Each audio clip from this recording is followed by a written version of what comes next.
Hello everyone, good morning. তো এই সকালে ঘুম থেকে উঠেছি, প্রায় অনেকক্ষণ ব্রাশ করলাম, ব্রাশ করে কিছু ওষুধ ছিল সেগুলো খাওয়া দাওয়া করলাম। করার পরে একটু বিস্কুট খেলাম, বিস্কুট খাওয়ার পরে কার্টুন দেখছিলাম, গোপাল ভাত দেখছিলাম, মিস্টার বিন দেখছিলাম। আর এই যে এখন হাতে ওষুধ, এই ওষুধটা খাবো। তারপরে আমি আস্তে আস্তে নিচে যাবো, ব্রেকফাস্টটা করবো। তারপরে কি খাওয়া দাওয়া করছি না করছি, সারাদিন কি করছি শেয়ার করছি। নিচে চলে এসেছি, এটা হচ্ছে খাওয়ার ঘর। তো এখন আমি খাবো, বাজে 10:30, ওষুধ তো খেলাম। তো এখন আমি ব্রেকফাস্টটা করে নেবো। চলো তো শেয়ার করছি কি ব্রেকফাস্ট আজকে আছে। এই যে টেম্পলস, এখানটা খাবার ঘরে, আর এই যে খাবার ঘরটা, এই যে আমি বসে এখানে। তো সকালে আজকে ছিল যে মুগের ডাল আর আলু সেদ্ধ দিয়ে ভাত। এই খাওয়া দাওয়ার পরে আমি আজকে স্নান করেছি, একটু শ্যাম্পু করলাম, প্রায় এক সপ্তাহ পরে শ্যাম্পু করে নিলাম।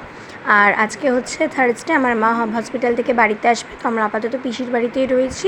তো ওখানেই দেখো ঘরে মাকে রাখা হয়েছে। আর এবার আমি বসবো জামা কাপড় গোছাতে, কারণ অনেক জামা কাপড় হয়ে গেছে। পিসির বাড়ি চলে এসছে, আর এখন বাজে 4টে, আমি এখনো খাইনি। আমার তো শরীরটা একটু খারাপ ছিল, আমার বাবা তো যাতে হবে। যে ব্যাগ, এখানে একটা ব্যাগ, এই পাশে দুটো, এই পাশে একটা ব্যাগ, ওখানে আরেকটা ব্যাগ, কোনোরকমে বুঝে একটা জামা কাপড় বুঝে নিয়ে চলে এসছে। তো এই যে আমি এখন ছোটো ছোটো করে সব জামা কাপড়গুলো ভাঁজ করছি, ভাঁজ করে। তো তারপরে জামা কাপড়টা গুছিয়ে চলে যাব নিচে খেতে, সে পার্টটা পরে আসছে। আর দেখো আমার ওষুধপত্র সব চলে এসছে, আমি সব দেখে লিখে দিয়েছি কোনটা কোন ওষুধ কখন কি খাওয়াতে হবে। আজ থেকেই সব ওষুধ চালু করে দেবো।